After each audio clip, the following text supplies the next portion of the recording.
Hi friends, நம்ம இன்றைக்கி வந்துட்டு ரசமலாய் பார்க்க போகிறோம். இப்போ ரசமலாய்க்கான ப்ராசஸ் வந்து நாங்கள் சும்மா 1 லிட்டர் பால் எடுத்துருக்கோம். அது நல்லா காய்ச்சி பொங்கி வரப்போ நம்ம வந்து வினிகர் நம்ம வந்து லெமன் சேர்த்துக்கலாம்.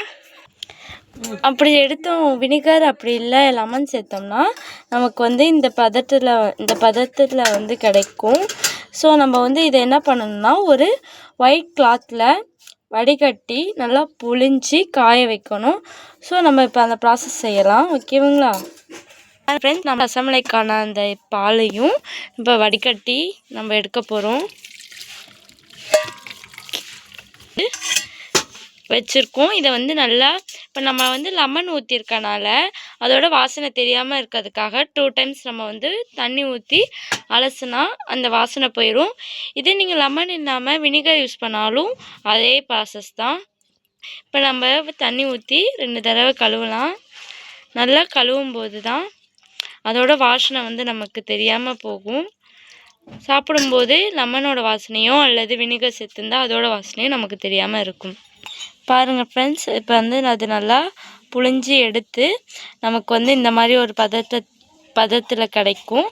நம்ம வந்து இதில் கொஞ்சம் அப்படியே இருந்து எவ்வளோ புழிஞ்சாலும் தண்ணி இருக்கிறதுனால இதை வந்து ஒரு 2 மினிட்ஸுக்கு வந்துட்டு அப்படியே மூடி வச்சிடலாம் டைட்டாக. இப்போ வந்துட்டு நம்ம சர்க்கரை பாகு செய்கிறதுக்காக தண்ணி கொஞ்சமாக எங்களுக்கு தேவையான அளவுக்கு தண்ணி ஊற்றிருக்கோம்.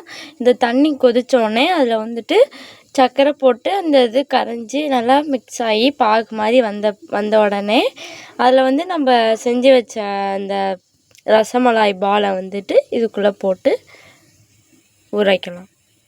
இப்போ தண்ணி நல்லா கொதித்து வந்துச்சு. நம்ம வந்துட்டு இப்போ வந்து தேவையான அளவுக்கு சர்க்கரை போட்டு நம்ம வந்து சர்க்கரை பாகு ரெடி பண்ணிக்கலாம். இப்போ பாருங்கள், நாங்கள் வந்துட்டு எங்களுக்கு தேவையான அளவுக்கு சர்க்கரை போட்டு சர்க்கரை நல்லா கொதிக்குது. உங்களுக்கு எவ்வளோ தேவையோ அதுக்கான அளவு போட்டு நீங்கள் சர்க்கரை போட்டுக்கலாம். பாருங்கள், நல்லா சர்க்கரை வந்து கரைஞ்சி பாகாக வரட்டும். அது வரைக்கும் நம்ம வந்து சர்க்கரை அடி பிடிக்காமல் கிண்டி விடணும். பாருங்க ஃப்ரெண்ட்ஸ், நல்லா நம்மளோட சர்க்கரை பாகு கொதித்து வருது. அதில் வந்துட்டு நம்ம செஞ்சு வச்ச அந்த பாலை போட்டு நல்லா ஒரு 5 மினிட்ஸ் அல்லது 10 மினிட்ஸ் வேக வச்சு நம்ம சேர்க்கணும். பாருங்கள், நம்மளோட சர்க்கரை பாகில் அந்த பால்ஸ் நல்லா கொதிச்சிட்ருக்கு. நல்லா அது கொதித்து 10 இல்லைன்னா 5 நிமிஷத்தில் வேக வரைக்கும் நம்ம அதை திருப்பி போடுற சைட்லேயே நம்ம இந்த சைடில் வந்துட்டு பாதாம் கீர் செய்யலாம். பால்ஸ் வந்து நல்லா சர்க்கரை பாகில் வந்து வெந்து நல்லா இருக்குது. இப்போ வந்து நம்ம வந்து ரப்டி செஞ்சு அதுக்குள்ளே வந்துட்டு நம்ம வந்து இந்த பால்ஸ் எல்லாம் போடுவோம்.